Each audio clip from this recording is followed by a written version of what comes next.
Man. Shit. What's up, y'all? My name is Ralph Frank. I can probably put my logo somewhere over here or wherever. Welcome to my introduction to hip-hop history and production. Thanks for being here, and thanks to congratulate yourselves for taking the time out to better yourself and to further your interest or knowing or whatever it is, whatever level it is you happen to be at when it comes to hip-hop history and production and just music in general. I don't know why you're watching this video. I just scroll upon random ass videos all the time. So yeah, today what I wanted to cover is what I'll be going over in my classes, which will be mainly on YouTube as well as available exclusively on Patreon. And you can get the full videos after this one today. That'll be free there, as well as getting a screen share with me and however else I can help give you a private lesson at home if that's something you're interested in, whether it's talking about history or just music stuff in general or production. You have a project in particular you want to share with me, the audio, we can talk about how you can help finish it or any ideas or revisions I might want to make. But yeah, so without further ado, let me tell you about who I am and what I do, and kind of what qualifies me. So the last 3 or 4 years, I guess, yeah, we'll start there for a second. The last 3 or 4 years I've been touring around the Northwest playing hip-hop shows and definitely mixed bill shows as well, and that includes me at home. The whole process is me writing and producing songs fully. That's arranging beats and using essentially the studio setup, and I have my keyboard. I use Ableton Live and a couple other programs and softwares and a bunch of other instruments and stuff to put it all together. Then I write the lyrics, I record it, and now I'm actually getting into mixing and mastering my own music from scratch. So I do the full spectrum, as well as I've organized a couple tours for fundraisers and just for fun in general. And now I've actually helped build these speakers behind here with my friend at Blumenstein Audio, and I'll post a link to his website and his social media stuff. It's a dear friend of mine, and I've been lucky enough to help build these speakers, which will be a PA setup to actually go travel around and play more renegade style shows, just kind of old school hip hop stuff, which we'll get back into. But yeah, essentially, so I've been doing the whole full spectrum thing of hip hop, and want to do, one of the people say the fifth element of hip hop, which is knowledge, and definitely spreading that knowledge and information. And so that brings us back to where we will begin in this class, and that's definitely the where does hip hop come from? Where does it originate? And not only to argue the birthplace, like to say, oh, the Bronx or the West Coast or the East Coast or whatever it is, but like what actual what was the environment that made for a fertile environment for hip-hop to sprout and take growth. And a lot will argue it's definitely trying and hard in times.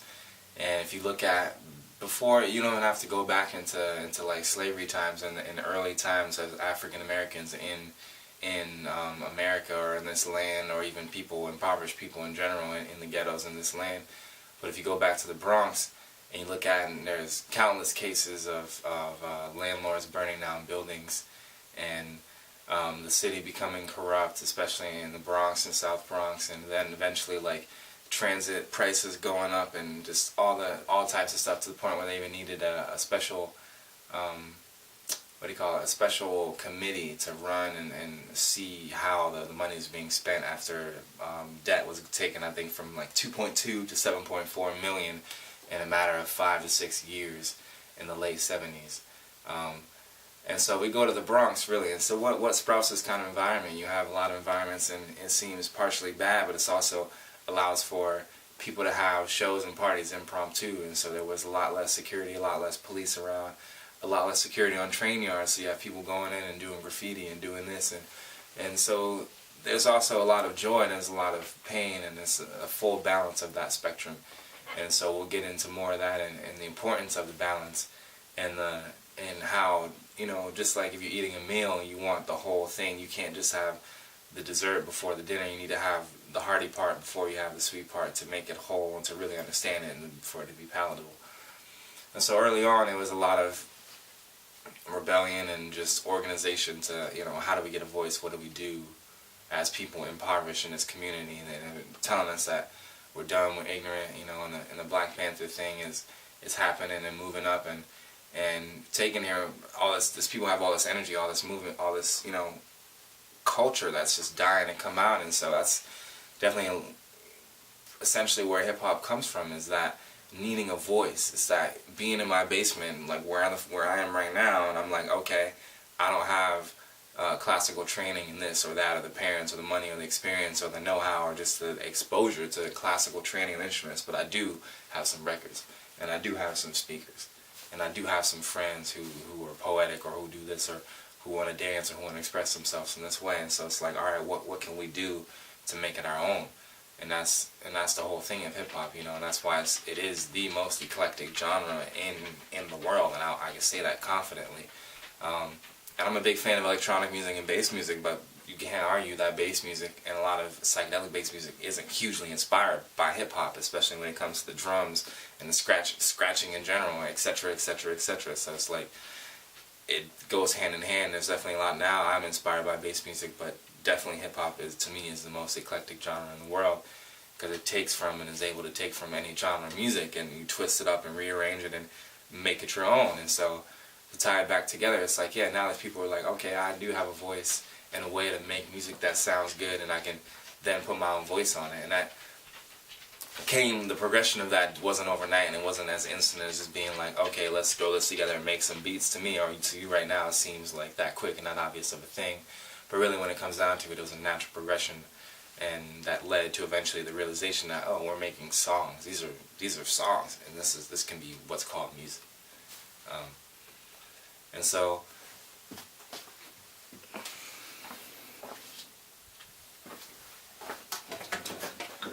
this is the first thing I started making beats on. It's called Machine, and it's a company, Native Instruments. I really, really love what they do. A lot of Tractor and the software and just everything in general. And that's a lot of where people, this kind of setup is where a lot of people will start with like 4x4, 16 pads. You've got knobs to help you dial in certain parameters, either just on the hardware or the software, etc. And for me, that really helped. That really was, you know, came naturally. And I was kind of, eventually after I messed around with a couple different softwares and programs, I was like, this is definitely something I want to use, and decided to get one. And it just seemed to flow naturally. And so my first level of advice, and this is definitely for the absolute beginner or someone who's maybe in a rut with production and in general, it doesn't matter of how far ahead you are, where you are. You could be on a world tour and watching this video somewhere and be like, oh, you know, I'm not as inspired, or I've been kind of approaching it wrong, or I don't feel like I'm working best with what I'm drawn to naturally, you know, what I feel like is going to be, not even feel like, but what actually I'm more inclined to do, or what I have most experience in the past to do. And so for me, it started hands-on with hand drums and different instruments and jamming with people. And so when I sat down with like Fruity Loops, for example, and tried to just put music in a step sequencer, even though you don't just have to do that, especially nowadays, they have a whole bunch of different things. But that was just daunting and just defeated the whole purpose of making and the experience of music. And so it took years before I found something that allowed me to like really hands-on and just like feel it and touch it and hear it and mess with it and jam out with it and record and blah blah blah. So that's my first level of advice. The second thing I would do is say, go and listen to a bunch of music that you really like, that you're inspired by, and start picking apart and breaking apart what it is that they're doing and what it is that works about the music that you enjoy, certain elements, certain mixing patterns or whatever it is, you know. Take note to the panning. That's a huge thing, especially in bass music. Sometimes a noise will start on one side and then go to the other side, which can cause a great effect. Or also spacing in instruments, having one sound be on one side and the other side, or the effect being sent from one side to the other. It's countless. And so playing with panning can not only widen your sound, but allow for a lot of just freedom in playing when it comes to the sonic space that you're creating, instead of just making a beat with loops. And you know, it's eventually can learn to create a space that has a room and a breath, and then now instruments and sounds can go in and out of each other and blend and can create different patterns, and that's a lot of how it started initially. So we'll end this video pretty soon, and once again, thank you for coming and viewing this video. Thank you so much. And share this with your friends, anyone who might be interested in learning hip-hop production or learning more about hip-hop in general, and putting it all together and understanding more of what it is, what it was, and maybe even what it shall be, and what your role can be in that, and how it all ties together, and the importance, you know, and then why some people are upset about, you know, the state of current hip-hop, you know, that you see that's propagated and promoted widely in mainstream media, etc. So yeah, but so yeah. And then one more trick that I've been messing around with lately is when you're doing your rhythmic part, which I listen to a lot of bass music and a lot of experimental and psychedelic stuff, and as well as a lot of older music, and a lot of times I forget just how simple hip hop can be and how great it is when it's like simple. And I don't mean like basic or not dynamic or, you know, engaging or creative, or, you know, pristine is more of the word, the effect that we're going for, so that there is space for word and for narrative, and that is what really makes the song, you know, unique, and it allows for a lyricist to shine on it. And so what I've been doing lately, especially with the hip hop stuff I've been working on, is thinking about the rhythm being, and it is being the foundation, the core of everything that's happening. And if you have a dope, it's just like a vibe in a party, you know, you have a dope space where things are rocking out, then you can introduce new ideas, and things can, it creates a fertile environment for instruments and other sounds to come out and come and be, that don't always have to be there. And so the last trick I'll share with you today is or it's not a trick though, it's just a little thing I've been doing, working on lately.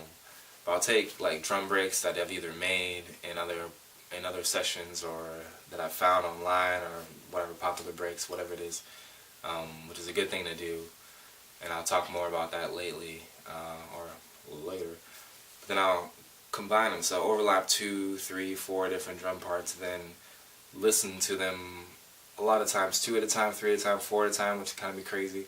But then I'll look at the waveforms and see where the kick is, what this is, and then I'll play it and solo it out, and take turns like soloing it in different parts, so I can hear which parts I want to highlight. And so then it's kind of like you have 4 drummers who are in the same room that are jamming with each other, and instead of listening to all of them at the same time, you can take the best parts of each one and then throw that into one loop, and then it's like, whoa, that's some dope shit, instead of it just being repetitive, or even not even it's repetitive. You have like, now you have 4 different sounding drums that can sometimes work really well together, or 2 different sounding drums, and then also you can do the panning thing.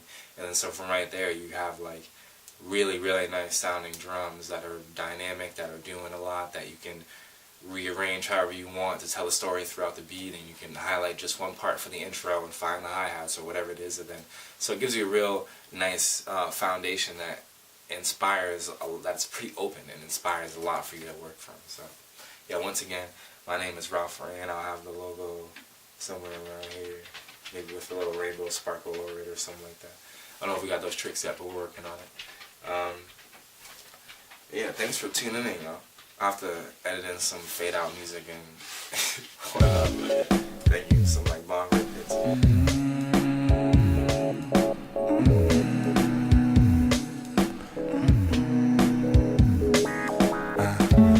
Yes, it is so true that I've dreamt of you so much lately.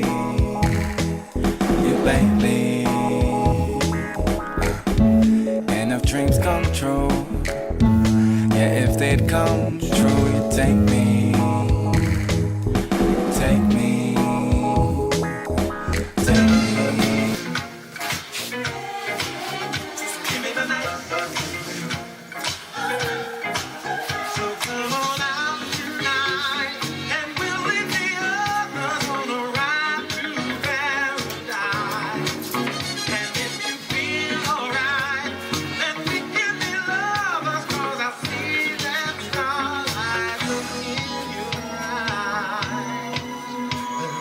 know we can fly. Just give me the night.